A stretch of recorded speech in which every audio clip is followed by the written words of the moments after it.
Hello, everybody, and welcome to the Full Spin Club. My name is David Stewart, and this is an album listening club similar to a book club where I talk with my friends who happen to be comedians about albums that I love, and I assign them a record based on what I think would be funny. If you like the concept of comedians talking about music, or you like talking about music, or you like funny jokes, why don't you go ahead and give us a like, comment, subscribe, do all the things that help the algorithm pump us out there, and we can meet more people. I would love to have more people on the show. I'd love to interact with more people in the comments. I'd love to do all the things. So let's go ahead and tuck in for the episode, shall we? All right, man. So once again, this is the Full Spin Club, and welcome to the club. To Pimp a butterfly. I need that Brazilian wavy 28-inch. Now I run the game, got the whole world talking King Kunta. Everybody shit don't change until you get up and wash your Xbox control. Sex. Loving you is complicated. Loving you is complicated. We gon' be alright. Nigga, we gon' be alright. Now, baby, when I get you. We've been waiting for you. Skip, hop, drip, drop. How much a dollar really costs? The question is detrimental. Correction. Two-step. Ask where the hoes at to impress me. And I love my I want you looking at me. I tell me when shit hit the fan, that you still a fan. Let's get started. Welcome, everybody, to the Full Spin Club, the online community that is akin to a book club where we take full albums and listen to them and debrief them once or twice a week, depending on how I decide to structure this whole thing going forward. So, my name is David Stewart, and I am the host of this fun online virtual club. Today, on our revolving door of guests, we have the lovely Allison Stapp. Hi, guys. I'm Allison Stapp. Happy to right. be here. Yeah, hell yeah. Well, I'm happy to have you. This is great. Yeah, no, I'm really excited. Excited for the album. Excited for the recording. Yeah. It'll be good. It'll be awesome. Yeah. So, today we will be discussing Kendrick Lamar's To Pimp a Butterfly. Some background on the record. It is his second major release behind Good Kid, Mad City. I believe Section 80 was a little smaller, so I won't go ahead and say that. His first major label debut. I think everyone kind of in the zeitgeist decided that Good Kid, Mad City was his major label debut. So I don't know. Someone in the comments is going to correct me, and that's what I'm trying to negate right now. Yes. Get all your ducks in a row. Yes. But it is arguably one of his most prolific albums, I would say. Yeah, I think that's... I mean, it could be like the time at which I was listening to these albums, too. Sure. That makes a difference. Yeah. Yeah, because I feel like when Kendrick was kind of at like his early peak, I was in college. So, of course, Right. me and my peers were the Yeah, I have comments the audience on that. for that. Yeah. I have comments on that later. Yeah. But yes, so I'm excited to get into this record. It is super heavy. It is great top to bottom. It's super rad. So with that introduction to the album out of the way, Allison, go ahead and give us a one-liner about how you felt about the album. Kendrick Lamar's To Pimp a Butterfly was heavy. Ooh, that is a good word for it. I think, and I think you've also just described it that way, but I think that's just the most apt way to describe this Right. album for it's sure. really heavy and it's very really earnest. dense. Yeah. Very unrelatable for me. I will say that. Unrelatable for us. Yeah. The elephant in the room being we're both white. Yeah. Yeah. And also come from a place of relative privilege. Absolutely. Yeah. So for I'm sure. excited to unpack this with you. Yeah. No, we need to talk about Yeah, this. no, we need to do this. Our voices need to be heard on this, I For think. sure. Yeah. So how the show typically spills out, you've been given an email to kind of letting you know what is coming down the pike. But for those who are watching for the first time, this show is split up into 4 segments.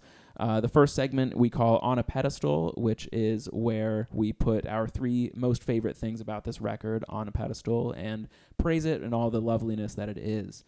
The second segment is called On a Spit, and that's where I've challenged all of my guests and myself to write roasts for whatever albums we decide to embark on in the club. just in case you don't love the whole thing and you want an outlet to shit on it. Spoiler alert, this one was aggressively difficult to write roasts for, but luckily I'm me and I was able to do it and just really tap into that mean spirit. The third is called On a Turntable, and that is where we dive in on a little deeper level. I have pre-written questions that I went ahead and sent to Allison already so that she could listen with those questions in mind. And they're just more like just getting into the album a little deeper, trying to unpack some themes or even just like discuss it on a more deep level than just I liked this, I didn't like this, because I think all good book clubs are like should have good questions. Sure. Yeah. And so if we're trying to do that, let's just do it. Let's get into it. And the fourth and final segment is just for fun, and it's for me, and it's sort of akin to Between Two Ferns, where I come up with silly questions and make Allison answer them on the spot, and hopefully she gets a little uncomfy. And that'll be fun. And also, the previous sections might also be like that. So we're excited. Yeah. We're just uncomfy. This is just a difficult album to really get into. Right. In my just like critiquing it is very difficult. Right. It is. Especially because I don't feel like I come from an actual place where I could critique this album. Like, 'cause, like, it's not for us.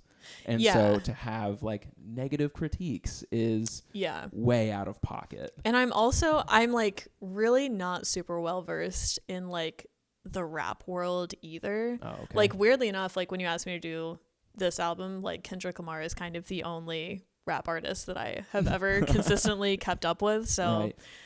Yeah. Well, if you keep showing up to the club, maybe we can change that. Maybe. You know, yeah. keep showing up. I'll keep you in mind for, you know, For future MF rap Doom. albums. Yeah. And get you to listen. Yeah. Get you outside your wheelhouse. I could do a Tribe album for sure. I could do a Tribe Called Quest. Right. All right. But that's kind of anyway. So fun fact, I actually had you down for Playboi Carti's Whole Lotta Red. Oh, okay. Was initially I was like, Unfamiliar. Allison Stapp would be funny to make her listen to that 22 track monstrosity. Yeah. But is it a good album? That is subjective. It is subjective. Sure. I listened to it in preparation of like building my like the albums like that I wanted to do for this podcast. It was tough to listen to. Sure.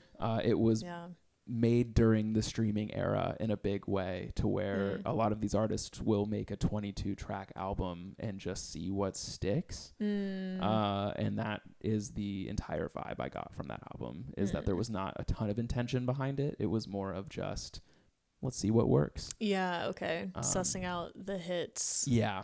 Okay. Suss out the hits. And if you look at a bar graph, like because the bar graphs exist of like the plays. Why didn't you send me a bar graph for this? Because we at know least you a love pie chart, David. Because you know you love a good pie because you knew chart. that I would bring one. Yeah. That I would Please, prepare one. Yeah. Actually, I actually will prepare me. one that you can just go ahead and I would superimpose crop it. in here. Yeah. But for Whole Lotta Red, it's like you can see there's like one song that gets way outplayed by the rest, and so like that's the hit, and that's like what gives that album numbers, and it's just like that's it. Okay. So yeah, I was like, this tune is gonna in be next time for that. Tune in next time for Whole Lotta Red, where I attempt to understand what Playboi Carti is saying first and foremost, and me too. Yeah. All right, so are you ready for the first segment? Yeah, let's of do On it. a Pedestal? First segment, absolutely. So Allison Stapp, what is the first thing that you loved about this record? So, this record, there is one song off of this record particularly that I heard in 2015 where I was like, well, this is going on every single playlist I'm ever making ever again, and that is King Kunta. Oh, okay. And so I think that's the first thing I would put on the pedestal is somehow that makes it onto every single playlist that I make. Interesting. What kind of playlist? Like what vibe? I actually have a playlist called Perfect Songs. Wow. That's my most recent playlist, and that song did make it onto King the Kunta's perfect on song. the perfect song. It did. All right. Yeah. What makes it perfect for you? I think just it's very like it really puts you in an element, not lyrically, but really puts you in an element of like kind of like power and aggression. I agree. Almost. Yeah. And yeah, it's definitely like, it's one of those songs where you can really feed into your delusions about how powerful you are. I agree. I typically put it on like gym playlists or anytime. Yeah. For a while I had something called like an egomania playlist. Oh yeah. For when That's I was a feeling great myself. one. Yeah, absolutely. And I would put King Kunta on there as well. Yeah. Because I've got a bone to pick. Yeah. And that is the first lyric. Yeah. So that's great. I love that for you, that King Kunta is so deeply in your like song lists, like in life. Like you said, it's the most recent playlist you made is the. Yeah. And it just kind of like whenever I would make a playlist for like someone that I had like a romantic connection with, and I was wanting to like showcase music that I liked, like that song always made it on there. But I mean, those playlists are complicated because sometimes it's like, okay, am I just trying to like inflate what this person will perceive about me and like putting songs on? But yeah, it's just like, it's a continuous banger. Like like Spotify is always suggesting, you want to listen to the song now, right? Yeah. And I'm like, yeah, I do. Yeah, I mean, there's like a part of that song that I'm able to rap along to with like 100%, which is pretty rare. I would love for you to do that right now. Right now. No, we don't have to do that. No, it's the part where he's like, it ends with like 20 million walking out the court, baby woo woo. Like, oh, okay, and yeah. It's like, oh yeah, fuck the judge. I made it past 25, and there I was, a was. little nappy-headed person with the world There we behind go. me. Yeah. And so yeah, just like there's that whole section of the song is so good. Yeah, for sure. Yeah, I mean, just it's really just the vibe of the song, and I know it's about drugs, but I don't really know to what King extent. Kunta? King Kunta is about drugs? Yeah, I'm pretty sure that song is about cocaine. Really? Yeah. I thought it was just about ego. No, I think it's about cocaine. Isn't yams a term used for cocaine? That I'm not sure. I remember looking it up, and I remember Cole Kushna from the podcast Dissect, shout out, talking about what yams are, but I 100% can't remember right now on the spot.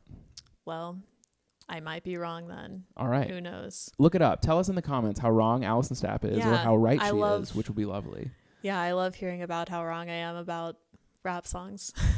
They're not well, for I'm rarely you. right about them, to be honest. So True. What's up, everybody? Thank you so much for watching this episode of the show. We're super grateful to have you here. Please like, comment, subscribe, hit the bell, do whatever they want you to do when it comes to subscribing to your favorite artists. Hopefully a lot like us. We're so grateful to have you here. But let's take a second to talk about today's sponsor of the video, Holy Water. Now, this is a non-religious product. Holy Water is a water bottle that has tiny microscopic holes in it, so that as your day goes on, it just drops all by itself in minuscule amounts so that you think you're going insane. Not only do you think you're going insane, you also think you're drinking the water and being healthy. Half of being healthy is just thinking you're being healthy. So they've really knocked out that corner of the market. We're super grateful to have them as a sponsor. So please click the link in my bio for 25% off your first order of a case of Holy Water. Now, let's get back to this amazing episode of the Full Spin Club. Again, we're so grateful to have you here. Thanks so much. Bye. So my first on a pedestal point is Wesley's Theory, which is the opening song of the album. yeah, That song rocks. it does. It is so good. Yeah. It's so well placed as well. That was something else I thought about, is like it is a killer opening, like an opening of openings. Yeah. It seems like when I'm listening to that song, it feels like I'm watching an 80s movie where Kendrick Lamar is having like a 80s montage where like the credits are rolling at the beginning. Like it's like the funky bass going, and it's just like very like very moody, very vibey. Yeah, he introduces all the characters. Like he introduces like himself, like successful black artist. Like he introduces the idea of Uncle Sam, like the other characters, like representing the government and taking taxes, and you know, like this is what happens to successful black people. Like it's just super great, and like it just sets the entire tone of the album so well. It's almost an overture of sorts, which I think is like lost in a lot of like modern album making. Is like having a concept for your album throughout, even if it's not necessarily a concept album. Sure. It's almost akin to, like, I think one of the better openings, like, that I love a lot for another record is The End on Black Parade by My Chemical Romance. Oh, okay. Yeah. Which is actually, because that album is meant to be a rock opera, it is intentionally an overture for the entire record. Okay, yeah. And so I think to think this is like more of an unintentional overture, but like, because it's not a rock opera, but still acts as one regardless. Yeah, I guess overture could still be used there, like as the correct term. Okay. Like, or I guess that could be across genres, I would think. Right. Because like, or maybe, yeah, I don't know. Yeah, because like, again, it's like the whole thing is so cinematic, and we'll get into that in a little bit. But I think for sure, given like the sort of like cinematic nature of like Kendrick's records in general, like his openers are always slap, because it's like you're entering the world like that he's laying out for you. So that is why Wesley's Theory is rad. Yeah. I will fully agree with that. It does really like pull you in just immediately. That and Thundercat just absolutely slaps the bass in that bad boy. Yeah, I feel like Thundercat, I feel like has really come into his own, like, as of recent. Yeah. Like, as, like, his own artist. But, yeah, really just... And, I mean, yeah, in his music, the bass is, like, what is really great about his music, in my opinion. Right. But, yeah, really shines here. Yeah, Thundercat killed it.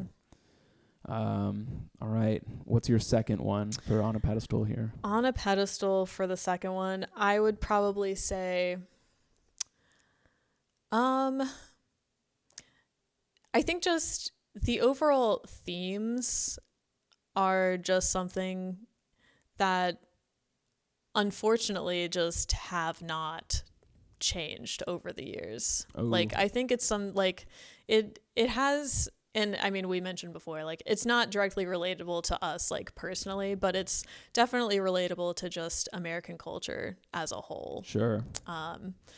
You know, I think just like, you know, the theme of what Black men in America experience just holds true in, like, not only like an introspective way for Kendrick in this album, but just like it's very observational as well about like the people in the Black men in his life as well, viewing them. So yeah, I think just the contribution to modern American culture would be something else I would put on the pedestal. And it's not that like these themes are new in any way, or like it's not that this was necessarily like revolutionary in terms of like, it's not like he was the first person to breach any of these topics, but yeah, I think it was just very thoughtful, very intentional. Right. In that way. Yeah, it's sort of that, and I'll get into this a little bit later, but the sort of like high concept nature of this entire thing ultimately makes it timeless, because none of what he's talking about was super dependent on the time it was released. And like that's like I think what makes like as a sign of good art is this timelessness of it. And he would get really mad at interviews saying that like people are calling this an instant classic. He's like, because it needs time to like breathe in order to become a classic. And I would argue we've given it a good amount of time and it still holds up and it still slaps, and if not more poignant now. Like everything he's talking about has only gotten worse and more in your face, to where like he was almost ahead of the curve in a way. And I don't know if that's because I'm now listening to this album with a fully developed brain or not, but like, yeah, I mean, I will agree with that. I mean, yeah, it is. And we were kind of talking about this earlier, but just the album itself, when it came out, I was just like in college, just trying to find music to get drunk to. And, you know, it's just crazy how at the time I was just not really cognizant of like the weight of what this music was, right, or what it meant. But yeah, so I mean that could also be skewing my judgment in listening to it now, just of like the headspace I'm in now, and like maybe the awareness I have of the world now is a little greater than when it came out almost 10 years ago. Yeah, having to grow up into something is like kind of an interesting topic. Yeah, especially because again, it's, you know, he's discussing things that don't affect me directly, right, or even indirectly, really. Like it's just kind of something that I observe more or less. Sure. I think it might be a little more relatable than you're giving it credit for, but I think we're going to bring that up a little later. Okay. Because some of the themes in the record that are like sans like race related. Yeah. Like there is like that theme of like what success does to someone, regardless of your like the color of your skin. Yeah. And I think like, but also like struggling as an artist. Like I think that's like a big like theme in like all of our lives, because like we're both like creative people. We're out in the world trying to make stuff, and like while we do make jokes, like we it's still like a creative process nonetheless. That kind of puts you in public eye, right? And so I do find it relatable on like a creative wave, not necessarily like a racial one. Yeah. And also all of my jokes are about how I'm a black man living in America. So it's kind of relatable in that way if you think about it. So catch her special. Yeah. So catch her Def Jam comedy special. It'll slap. Yeah, I have Thundercat featuring. It's very cool. Wow. Yeah. Gosh.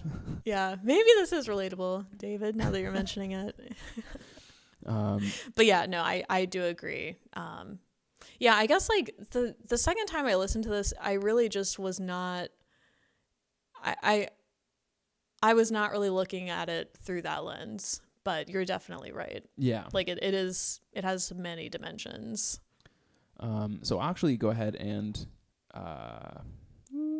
so I'll go with my third next instead of my second, just because I think it'll piggyback off of yours a little better. I also put the album as a whole like on a pedestal, but more in the sense that it is the perfect example of the capacity of art to be dense. Like the album itself is about an hour and 20-minute runtime, but any media that attempts to explain it is anywhere from 3 to 13 hours of content in order to just unpack what happens in that hour and 20 minutes. Yeah. I mean, this will be a 24-hour podcast. Yes, we're actually really in it. Yeah. We're doing this for 24 hours. We forgot to mention that it is in fact a telethon. Yeah. And so if you could call in, that would be great. But no, so I think in like music specifically, the capacity for any creative outlet, but music specifically to be dense, and like well layered and super tough to like unpack, like all of the nuance, all of the things, like all of like the, you know, from sampling certain things with intention. And again, I've already mentioned already, but the Dissect podcast on Spotify did an entire season about this record. Each episode is about 40 minutes long, and it goes track by track. Oh, cool. And he dissects it as like you would a book in your English class.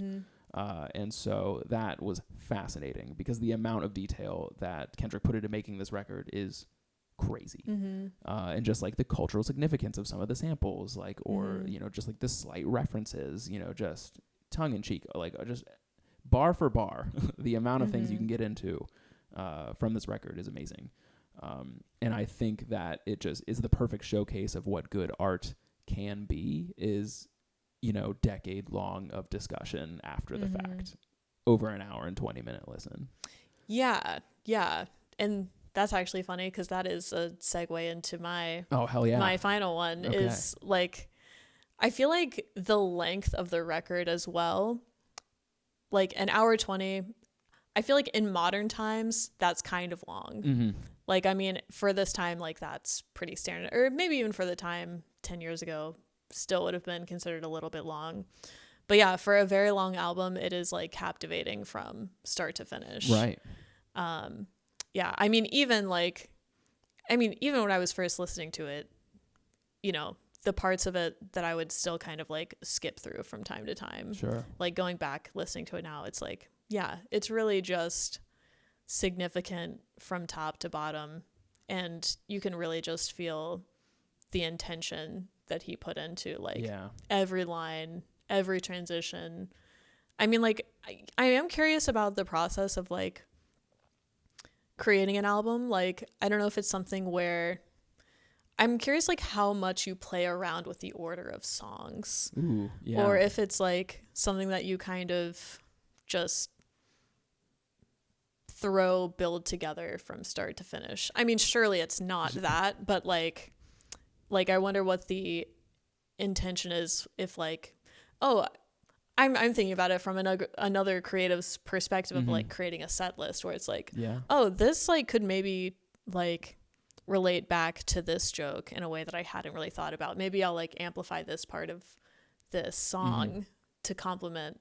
Right. Because it's definitely one of those albums that's like an album. Yeah. You know, like it's not really something you like shuffle. It's No. like something you play from start to end. And Right. yeah, I mean, in terms of the way I listen to music now, that's not really something that I do as much. Right. And that was like part of the inspiration to like start the Full Spin Club was that like I think we're all losing sight of like what the album can be, and like it's something I would like to like bring back into like people's minds is like, no, like these are works of art a lot of times, and like I think today with streaming and like being able to like cherry pick your favorites off of everything and like leave it all behind it, like we're sort of losing the art of the album. And so that's like something like one of the long-term themes of the show is just like kind of bringing back an appreciation for the album. Yeah, that's great. And you're right. I think that there are a lot of folks out there that do just kind of throw things onto the album and call it good. But there's like an equal amount of people that put intention into like the track lists of their albums. I'm a comic that puts intention into the track, like the set list. I work very hard to like make my jokes all kind of run together seamlessly, and like the set list is important to me. So I tend to like gravitate towards like music artists that are the same, that are like that same amount of intention. And all of this like varies artist to artist, right? Like it depends on what they care to showcase. Sure. Yeah. I guess like if you're, you know, just suddenly doing an album that's like, this is just kind of like fun thrown together. Yeah. Maybe the order doesn't matter as much. Right. But yeah, maybe that's part of the intention of another artist is like, yeah, you can just like shuffle through this, like throw random songs on playlists, like, yeah. And that's the joy of art, people. Man, do what you want to do. Yeah. Like you have the control. Hassan Minhaj talks about the dials, where so he's like, in stand-up there are 3 dials you can like turn to like change your work. You're like to make it better, make it worse, you know, to tweak. He's like, in music there are 1,000 dials that you can turn to like you know, change the meaning of something, or like add like just layers of everything to it. And so, and also a soundboard. Right. Literally. I guess we can use a soundboard too in comedy. You should see the dials I've seen in those sound booths. Yeah. There's more than 3. Yeah. But yeah, sorry, continue. Bad riff. Anyway.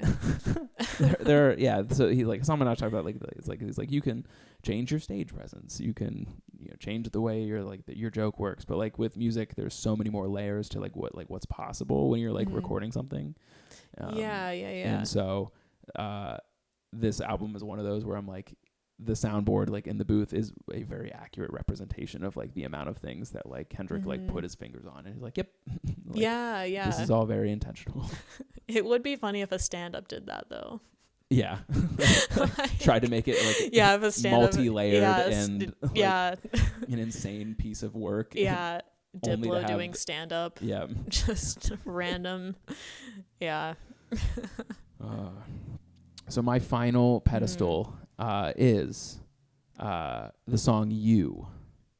That song fucking rocks.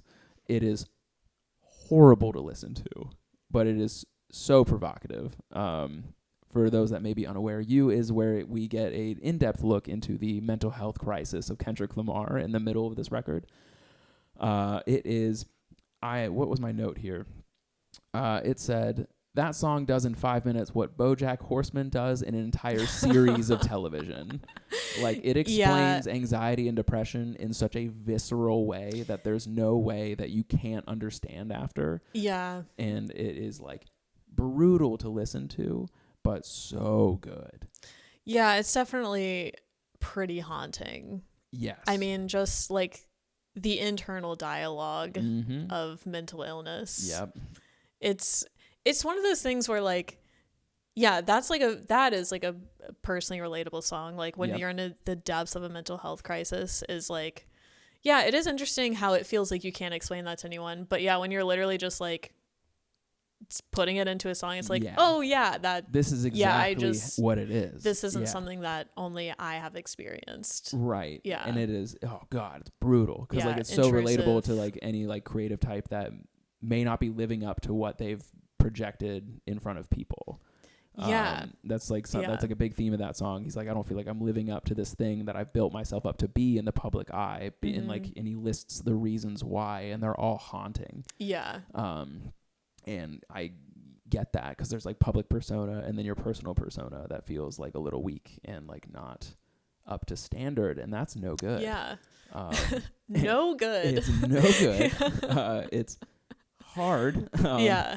And just like dealing with like the concept of like self-love versus like self-hatred, and just like, oh my gosh, like it is brutal to listen to, but it's so good. I have to, you know, show it some love, give it some flowers. Yeah, for sure. I think that's also a track too where it's like, you know, it is difficult to listen to, and like you don't wish that on people, but like that is so much part of like deep artistry. Yeah. Like it is like necessary. Yeah. And just the performance of it all. Like he put his whole ass into it. It's very vulnerable, raw. I think I saw like a video essay once upon a time where like he recorded this alone, obviously, because like there's no way I could let anyone watch me make something like that. Yeah. Where, like you're actually crying in the booth.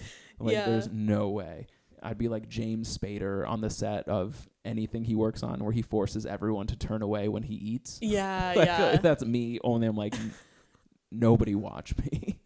Like I'm just imagining him like recording it, hitting end, and then just being like having to like listen back to it. Like, oh yeah, imagine editing it. Yeah. Oh my gosh. Yeah. I'd be. Oh yeah, I didn't even think about that. That's such a good point. Like, imagine editing that and like having to hear yourself go through that. And then being like, was it good enough? Yeah. I mean, yeah, like literally having to just basically repeat the sentiments of that while listening to it. Oh my gosh. Yeah, I think it's also, it's definitely one of those things that it's like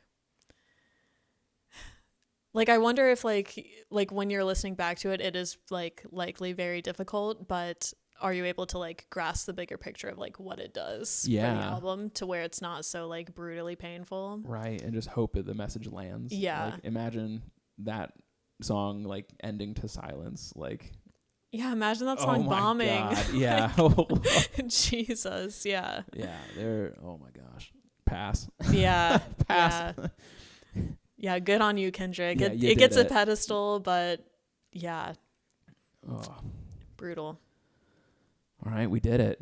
We did all the good things. Yeah. And by no means was that all of them. That was the 3 that I was able to write. We could be one of those podcasts that goes forever. Right. Yeah. So 25 minutes of the good. Yep. Now we'll do 5 minutes of bad. Let's do 5 minutes of bad. I'm actually kind of excited. I think mine ended up being creative just because it was so hard to do. So like, disclaimer, for Honest Spit, like roasting this album was the most difficult thing I've ever embarked on. And that is a testament of the privilege we face as white people in America. Is the most difficult part of this album was critiquing it. Yes. And so I like to think I came up with creative roasts. That are lighthearted and by no means take a shit on this record, because I don't want to do that. No. All right. So my first one is, it was very cool and inclusive of Kendrick Lamar to sample Helen Keller for the opening moans of These Walls. Those are also pretty haunting. Yeah, those are so haunting. And I'm like, are they sexual? Are they not? I was hoping you could tell me, honestly, because I'm kind of like I kind of think they are, maybe. Yeah. Just maybe like not in a way that is like really recognizable. Yep. Because I was But- because like obviously like I think it's meant to be both, like Sure. like both painful and sexual, and like the ambiguity is the point. Yeah, that's true. But yep, it comes across as a famously deaf and dumb person. Like, For sure. It's so I was like I was like, all right, one roast done. Like, Yeah. I found the one thing where I'm like, that's weird. But I was also able to instantly be like, it's probably on purpose. But it's art. Yeah. But it's art and I don't understand it. Yep. How about you, Allison? First roast, give it to me. So I didn't really do the formal 3 roast. I took the self-deprecation route. I did kind of want to get into this. Just like, I mean, when you gave me this album, because yeah, this is an album that I had listened to before, but this is like, I want to talk about the relationship between white women and rap music. Okay. Because we have our Venn diagram just really comes together just in terms of like how much white women listen to rap music. Yeah. While not really having a ton of relatability to it. And I was re-listening to this. I just couldn't help but to roast myself. Is like every white woman has a moment where they become very self-aware of just how much of a white woman they are. Yeah. And listening to this album is definitely one of those. And and it reminded me of like when I was first listening to this album, there was this really cringy meme that was going around on Twitter, probably from like at Betches or something, you know what I mean? Like at Girl Code or whatever. Yeah. And it was this tweet that was like, the tweet read, "Girl, put your hair up in a messy bun, turn on your gangsta rap and handle it." And it's like one of those memes that will just haunt me forever. And like when I read that, I was like, this is so incredibly out of touch. Yeah. I don't know. Was the person in the meme wearing Cookie Monster pajama pants? Because that is who that's for. That's the target audience of that meme. I think so too. But it's definitely like, it's just insane. Like for white women like myself, I'm not like othering myself from this group, of course, but like, to be like, this album is relatable to the problems I'm having in my life right now as a college student. Yep. You know what I mean? Totally like, relatable. Yeah. It's just like, yeah. So I mean, towards the album, I guess the roast, the only roast I earnestly have of it is be more relatable to me, a white woman. And that is the most white woman thing I could possibly say. Could you be more relatable to white people, Kendrick Lamar? And that's earnest, and I'm not kidding. All right, that actually is a good segue to my second roast. Okay. Well, more my third, but we'll do it this way. Congratulations, Kendrick Lamar, on making such a poignant and influential piece of art. I'm sure it will resonate for years to come with your intended audience of privileged white nerds. Yeah, for sure. Yep, it was 100% his intended audience was us. Yeah, you think? Yeah, I think so. I don't know if that was intentional. No? I mean, it's not that I think he was like wanting to exclude us Yeah. from it, but I don't know. Oh, I can't take this bit anymore. This was 100% not for us. Oh, okay. 100%. Yeah. No. I was like, well, because I just interact with so many of my fellow whites that it's like, I know so many people who just like love this album. Yeah. know. I talked with another comic about this album once because she was very confused as to like why like white dudes love Kendrick Lamar so much. And I was like having a hard time explaining it. Yeah. I was like, I can only talk from my own personal perspective as like an enjoyer of art. Like I was like, because it is like a masterpiece. Sure. But I can't speak to what it does besides educate me as a white person, which I think might be a roast. Like, it's like, Yeah, this for album's sure. done really well in educating me on Black culture.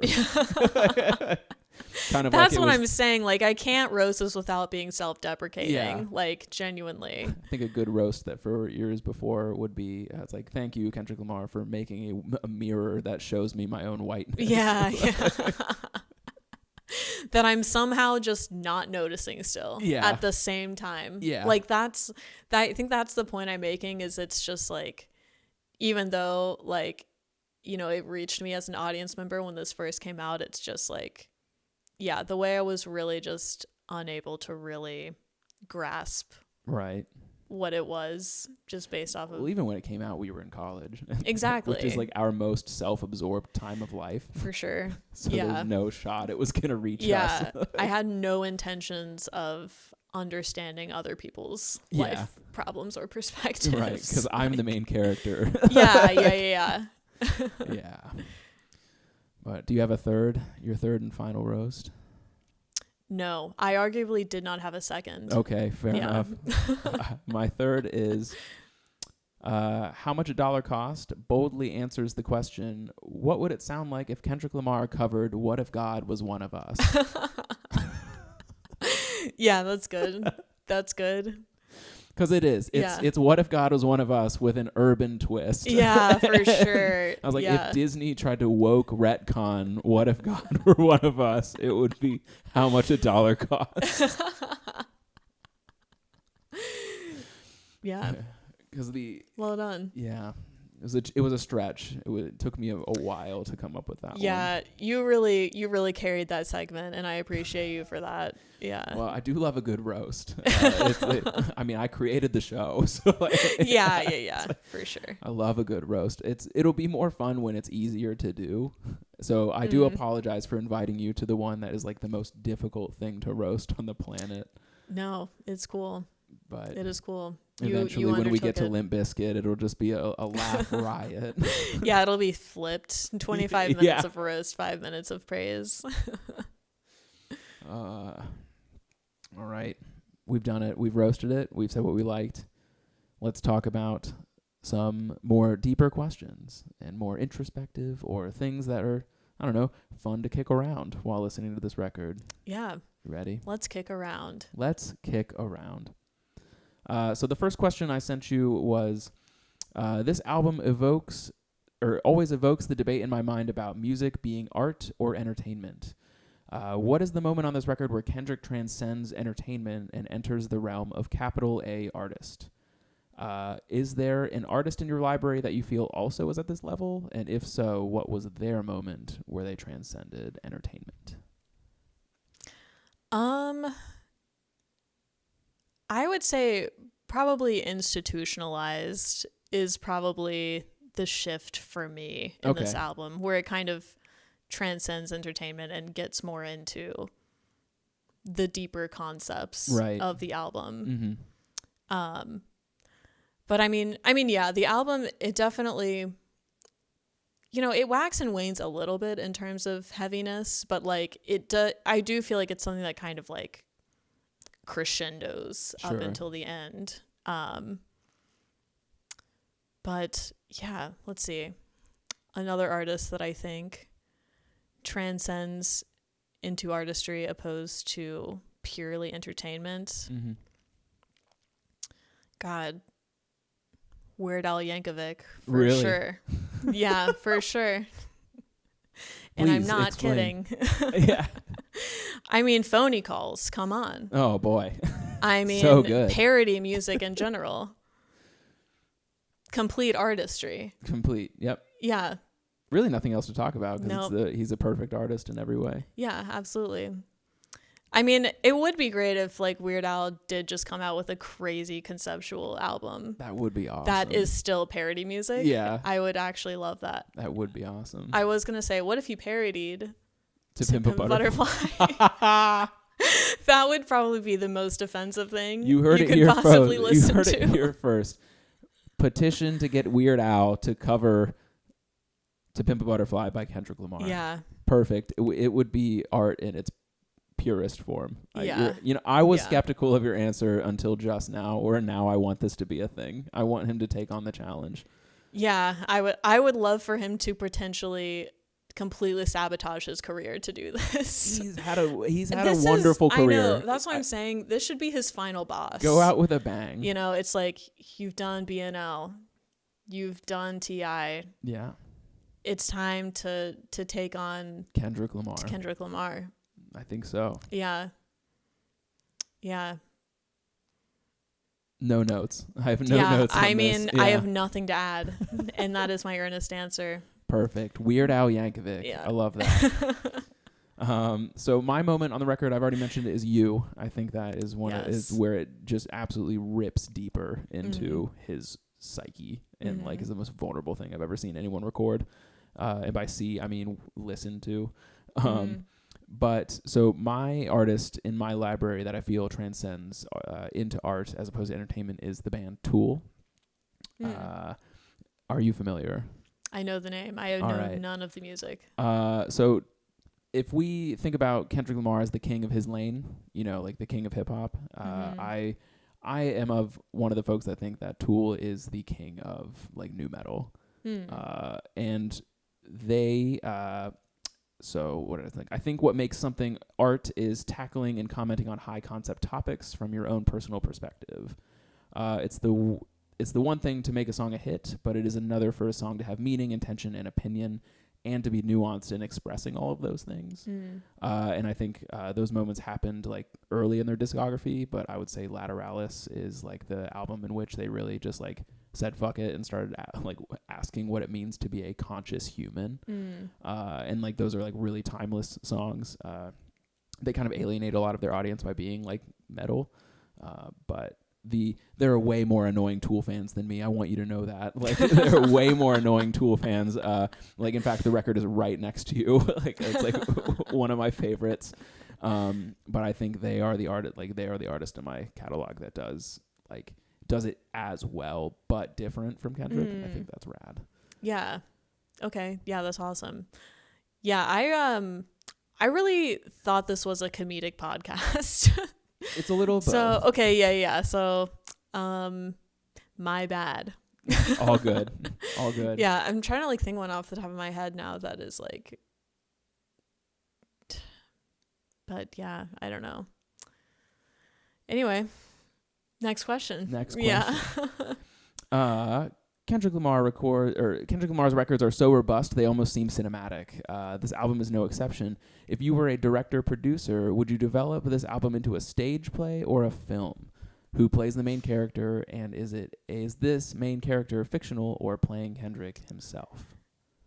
So I'm so excited for your comedic answer. Yeah, so due to the miscommunication that happened before this. So there's this musical called Tommy. Okay. And it is a musical based on music from The Who.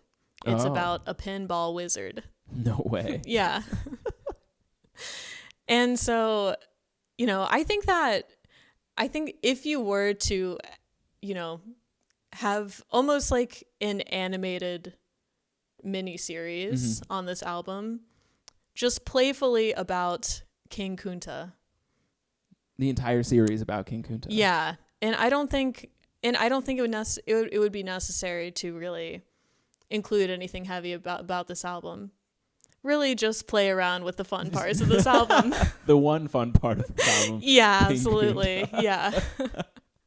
No need to touch the rest. We got what we needed. Yeah. Really, just not even the song, even. Oh, just the name. Just the name. I think you're just describing Roots, which is where. Oh yeah, like, you know, the fun Kinte, animated short miniseries. Yeah. Roots. Just don't call him Toby. Like, you know, I was kind of thinking of like a Rick and Morty type situation. Fun adventures of the egomaniac. Yeah, absolutely. Yeah. And obviously Weird Al Yankovic playing King Kunta in this miniseries. Yeah. Would Yeah. would Weird Al be animated differently, or would he be 100%? No, he would be live like for action. Like, oh, he's Yeah. live action. So what is his Blues Clues? Yeah, it's more of a Blues Clues situation. Okay. He's Steve. Now that we're really making this come to life, and I cannot wait to see how that matches up to what you have answered. So I did give this some thought. Okay. I'm going to say film as opposed to a stage play because this project lends itself to the absurd in a way. Like a lot of the sounds that Kendrick makes with his own voice, as well as the samples he uses and like the characters he plays, it all lends itself to absurdity. And I think film like expresses absurdity way less hackily than stage performances do. When you get into the like absurd and stage plays, I'm always like, this is weird. I hate this. It's like, I don't believe any of it is happening. It's just theater people and from my high school acting strange. That's why I immediately thought of Tommy. Yeah. Was because, like it is just funny for like someone to listen to an album and be like, how is this a story in my brain? Yeah. How can I bring And then this to just the like stage? just suss out like the weirdest little details Yeah. and then somehow make that the main theme.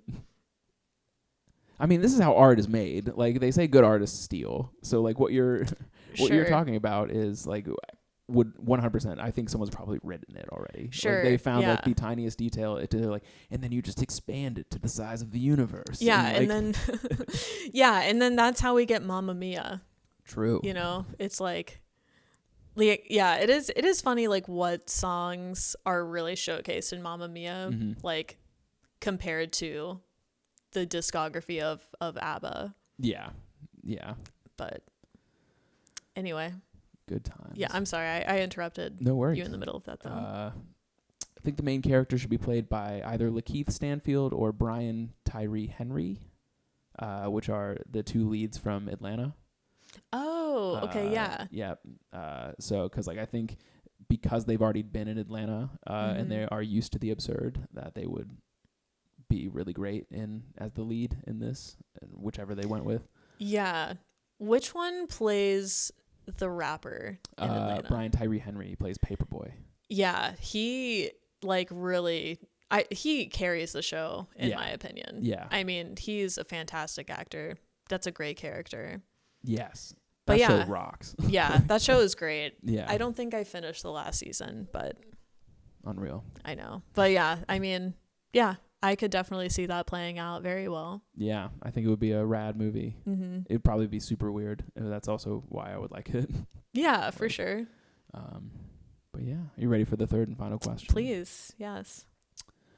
The end of To Pimp a Butterfly ends with the song Mortal Man, which includes an interview with Kendrick's hero, role model, and arguable messiah, Tupac. If there were anyone you could have a posthumous interview with as a cathartic expression of grief for never getting to meet them, who would it be? What would you ask? And why? Please say Weird Al. Yeah, God. Please say Weird Al. Was Weird Al a 3-question long bit? Yeah, I love was that. thinking of, I was like, this is just a never-ending callback to Yeah. really just levity the heaviness of this. But yeah, now it just sounds really insensitive. But I mean, well, I guess I can still keep that answer and actually be genuine about it, because Weird Al Yankovic was a genuine part of my childhood. Hell yeah. And like it definitely, like, you know, he definitely let me, I was raised very like sheltered. So Okay. like listening to him definitely let me kind of have a window into like mainstream pop culture without like maybe understanding the songs that Sure. that he was parodying. But I mean, yeah, I mean, in terms of like an actual hero though, that I would love to talk to, can it be like a comedic artist, Yeah, or does go it have ahead. to be? Probably, I mean, the late Nick Nemeroff Oh, okay. is probably who I would earnestly say. I mean, yeah, he really inspired a lot of like the way that I write jokes, and the like the little subtleties of comedy that are also like extremely goofy, but like have a lot of intention behind it. Sure. Like, I think it'd be very meaningful for me to pick his brain about that. But yeah, I mean, he has passed as of last year. Yeah. And so, you know, that's something that I would, you know, it is weird, like, to be in comedy and to, like, it is kind of weird, like, how close you are to, like, people you look up to. Like, in terms of, like, yeah, sometimes you will just be thrown on a showcase with, like, someone who randomly is like, oh, I really look up to you. Yeah. To that, like, that could have maybe happened at some point. Yeah. Whenever that happens to me, though, I bomb instantly. Like, if I'm put on a show with someone there, I'm like, oh my gosh. Like, and then I will absolutely go up there and eat shit. It's unmatched. Oh, yeah. Like, I am for same. 5, like, in that exact thing. Yeah, like, there is a certain formula of people where if they're all in the Go Bananas stage room, yeah, I am going to bomb. Yeah, that's easy. Yeah. Yep. Anytime. Which is great. That's a good answer. Like, okay. It didn't have to be. Yeah. It didn't have to be like a music artist. It is for me. But it doesn't have to be. It'd be anyone that you would find like that a sort of like closure with. Like you're like, oh man, I wish I could have but it's too late now. Because like I know that was like the entire intention behind that song was like Kendrick just wanted to talk to Tupac. Like he's like I got questions. Yeah. And so mine was Mac Miller, the late Mac Miller. Everything he had made up until Swimming was very Vice-centric. So all the records he had made was like, whether it was like The Divine Feminine, was like very much like sex and like relationship, like which can be vices as well as they can be like healing. Faces was all about like drugs for the most part. All of the early work was like partying, things that are like vices. And Swimming was where it felt like he had turned a corner and started rapping about root causes as opposed to like symptoms. And so as like it felt he had cracked the code, and it was like devastating when he died. I was like, oh no, because like he had just figured it out. Like he had just sussed out what he wanted to say, like as an artist. And so I would ask him about his journey to peeling away the symptoms and getting to the core. Cause like I'm curious, cause I too felt like I had like a journey similar to his, where like I'm like figuring out what I want to say, what the things are, like what I like about myself. And like, cause like when I lost all that weight, I was like, all my jokes are about me being fat. What do I do? And so like just having to have that like crisis of self for a second to be like, oh shit, like, no, what am I? You know, if I'm not my vices, like, and so, I would want to talk to him about that, and not only to like validate my own journey, but also in an attempt to continue sort of like collating like a guide for like creatives. Be like, how did you get through this? Because like it's one thing to be adolescent, but it's like the second to like grow up. And so I think we had watched him grow up, and I was like bummed as hell to have that end. Yeah. And even just like your ability to be fully introspective and then like express that outwardly, opposed to just like relying on like what people's perceptions of you are, or like surface level ideas that you have about yourself. Leaning into what the crowd thinks of you is so scary. Because like, what if you want to change, but the thing that made you successful is like not doing you well? I thought about that a lot. I was like, so what if like I make an entire career out of being fat? Like, what if I don't want to be fat anymore? Like, is my career gone? Like, right. And so, yes, I always applaud people like Mac Miller who pivoted, and they were able to make art about changing, and then trusting that like the people would either change with them or he would gain new folks to like continue like supporting him in his artistic journey. Yeah, absolutely. Yeah, I think that's a great sentiment. I think that's definitely something that like you would likely be able to have a conversation about. Yeah, that'd be great. Get closure for. But we can't. But you can't. Oh, God. People dying, let me tell you. It happens. It does. Yeah. So that's it. We wrapped up. We did it. Woohoo. We did it. And we have one more segment, and it's one of the more comedic ones. Probably should have explained this. There are like, it's like a serious sandwich, right? It's like good things, usually serious. Roasts, Mm-hmm. funny. Third segment is like more serious again, and then we get to the fourth, and then that's the lighthearted and fun part. Yeah. This is on me, guys. Yeah. I'm sorry. And I'm going to answer these really earnestly. Really earnestly And now, just as a yeah. Yeah. That's funny. Because you don't know what's coming. Yeah, I don't. So for the record scratch section, we have a mini game. Okay. It's going to be finish the lyric from the record. So first one is, this blank ain't free. This dick ain't free. There we go. Allison Yeah. Staff, everybody. Yeah. Number 2, life ain't shit but a blank. Fat vagina. Hey, Yeah. ding, ding, ding. She got it. What are these anatomy questions? I mean, Third and final, we should never gave blank. hint song. Wesley's Theory. Sung by Thundercat. We should never gave. The answer is N-words money. Go back home.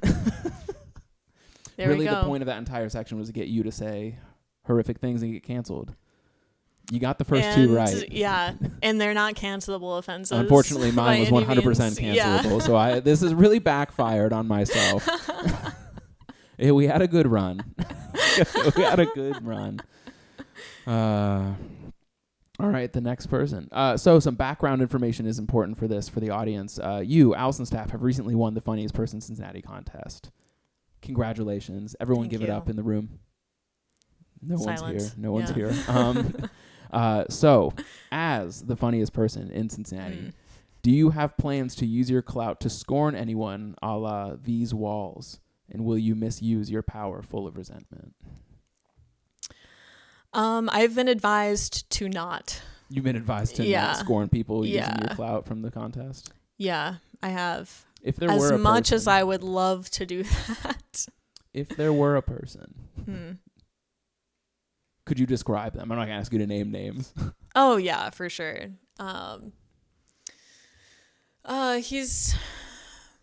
He's a middle-aged man. He's actually like a musical comedian, long curly hair. Does musical parody from time to time. Yeah, And I know him well. you do. Yeah. So I you would would love use your clout to him. scorn him. Yeah. I get that. Yeah. That would be weird, huh? It would. It would. Yeah, weird. I'll bet it'd be I'll bet it'd be a real yank. It'd be a real yank of his chain. More. I don't know how many more of us I have in me. Yeah. That's Weird Al Yankovic is hard to riff on. It is.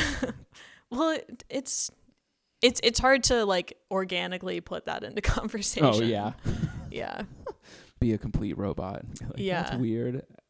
I'll bet. All right. The last one. Parts of this album could be described as cathartic expression of imposter syndrome.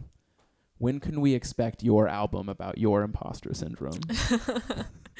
I just don't know if I'm really capable of producing one, if we're being honest. This does beg the question, what would be your outlet if you were to like create something to talk about your imposter syndrome? Probably a quilt. A quilt? Yeah, probably an art or craft. One of the squares is just like, I ain't shit. Yeah. In Allison, paisley print. Yeah. Yeah. Allison, I've noticed you've been quilting a lot, and none of these are very inspiring. It just says hack. Yeah. And it's not intentional. Like I'm like, fuck. Yeah.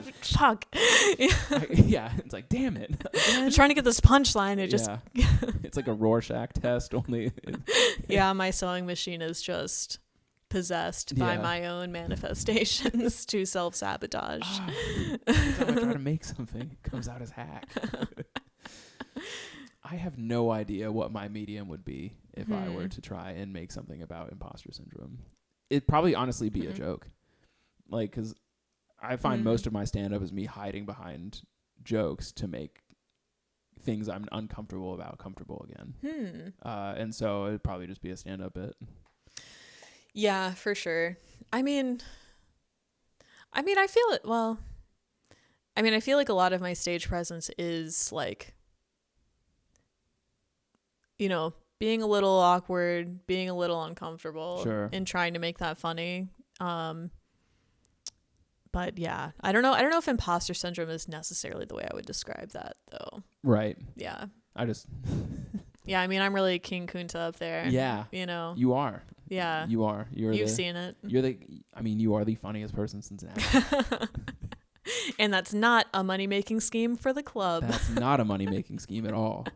We love the club. It's completely objective also. Yeah. So. It was Section 1, Section 2. How about funniest person in Cincinnati? I mean, come on. Come on, let's roast. Yeah. All right, Allison. Well, thank you so much for coming on. Apologies for miscommunication about the structure No, of it the was. show. I just feel like an asshole. That's all. But it was still no need to fun. yeah. It was. Hopefully, it was still fun. Oh yeah, I had a great time. Okay, great. The whole reason I started this is to talk about things that I like with my friends who are also funny. Oh, so fun. Attempting to do two things at once. Yeah, somehow talking more about Weird Al Yankovic than Kendrick Lamar on my end Hell yeah. here, but yeah. I bet that's not on Kendrick Lamar's bingo list of like what he thought To Pimp a Butterfly would spur in conversation. He's like, I bet someone will bring up Weird Al Yankovic at some point. Yeah, they're just like running out of directions Yeah. for this. Well, thank you so much for coming on. Go ahead and tell the people course. if you have anything coming up in mid-December, which is probably when they'll be seeing this. Let's see, mid-December. No. No. nothing coming Well, up? let's see. I will be hosting for Sean Patton at Go Bananas Comedy Club Hell December yeah. 7th through 11th. Perfect. That is a great time to be watching this episode. That is, yeah. Is it? It is. Yeah, Okay, great. Okay, yeah. Yeah, so please come out to that. And I will be in Bloomington, Indiana, December 5th, in a bar somewhere. Perfect. You can follow me at Allison Stapp on Instagram for show Perfect. dates. Give her a coming up. follow. She's super funny. Catch her at a live Thank you. show. It's really great. Thank you again for coming on. This has been super fun. Thank you. And, Yeah, this was great. This was all very right. fun. Like, follow, subscribe, do all the things. And so thank you for coming to this installment of the Full Spin Club. We'll see you next time.